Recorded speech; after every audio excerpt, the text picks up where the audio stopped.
স্বাগতম জানাচ্ছি বাংলাভিউ সরাসরি সম্প্রচারে। স্টুডিও থেকে আপনাদের সাথে যুক্ত হয়েছি আমি শ্রাবণী তালুকদার। জানিয়ে দেব আমাদের হাতে থাকা এবারের আপডেট। সর্বশেষ আপডেট সবার আগে পেতে যুক্ত থাকুন বাংলাভিউর সঙ্গে।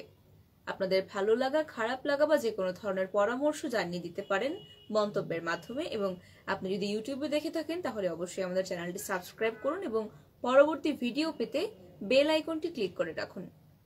চলে যাচ্ছি খবরে। সিলেটের রাজনৈতিক অঙ্গনে বারবার চমক দেখানো রাজনীতিবিদ মেয়র আরিফুল হক চৌধুরী, তিনি বর্তমানে সিসিকের মেয়র পদে রয়েছেন এবং বিএনপির রাজনীতি করলেও আওয়ামী লীগের শীর্ষ পর্যায়ের নেতাদেরকে সন্তুষ্ট করে তিনি বাগিয়ে নিয়েছেন অনেক কিছুই। খোদ প্রধানমন্ত্রী শেখ হাসিনাও তার প্রশংসায় পঞ্চমুখ। হাসিনার মুখে সিলেটের মেয়র ভালো কাজ করছেন স্বীকৃতি পাওয়া আরিফ একের পর এক খেল দেখাচ্ছেন। এবার তাকে নিয়ে গুঞ্জন ছিল আগামী 21 জুন অনুষ্ঠিতব্য সিলেট সিটি কর্পোরেশন নির্বাচনে নাগরিক সমাজের ব্যানারে স্বতন্ত্র প্রার্থী হিসেবে তিনি মেয়র পদে নির্বাচন করতে যাচ্ছেন। তবে সব জল্পনা কল্পনার অবসান ঘটিয়ে জানা গেছে আসন্ন সিসিক নির্বাচনে মেয়র পদে পদপ্রার্থী হচ্ছেন না আরিফুল হক চৌধুরী। বর্তমানে যুক্তরাজ্য সফরে রয়েছেন তিনি এবং সোমবার 10 এপ্রিল বিএনপির ভারপ্রাপ্ত চেয়ারম্যান তারেক রহমানের সঙ্গে সাক্ষাৎ করেছেন তিনি। লন্ডনের কিংস্টন এলাকার একটি কক্ষে সাক্ষাৎটি হয়েছে বলে জানা গিয়েছে এবং যুক্তরাজ্য বিএনপির একটি দায়িত্বশীল সূত্র খবরটি নিশ্চিত করেছে। সিলেট সিটি নির্বাচনের তারিখ ঘোষণার আগের দিন অর্থাৎ 2 এপ্রিল হঠাৎ করেই লন্ডনে পাড়ি জমান আরিফুল হক চৌধুরী এবং ব্যক্তিগত সফরে দেখিয়ে তিনি লন্ডন উদ্দেশ্যে যাত্রা করেন। এক সপ্তাহের মতো সেখানে অবস্থান করেছেন আরিফুল হক চৌধুরী। এদিকে গুঞ্জন উঠে লন্ডন সফরকালে আসন্ন সিসিক নির্বাচনে ফের প্রার্থী হওয়ার আশা রাখছেন আরিফুল হক চৌধুরী। তবে এক্ষেত্রে বাধা হয়ে দাঁড়িয়েছে দলীয় সিদ্ধান্ত।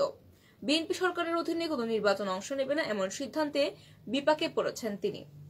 তাই লন্ডনে থাকা দলের নীতি নির্ধারক এবং ভারপ্রাপ্ত চেয়ারম্যান তারেক রহমানের সঙ্গে সাক্ষাৎ করতে গিয়েছিলেন এবং তাকে রাজি করিয়ে প্রার্থী হওয়ার ইচ্ছা পোষণ করছিলেন তিনি।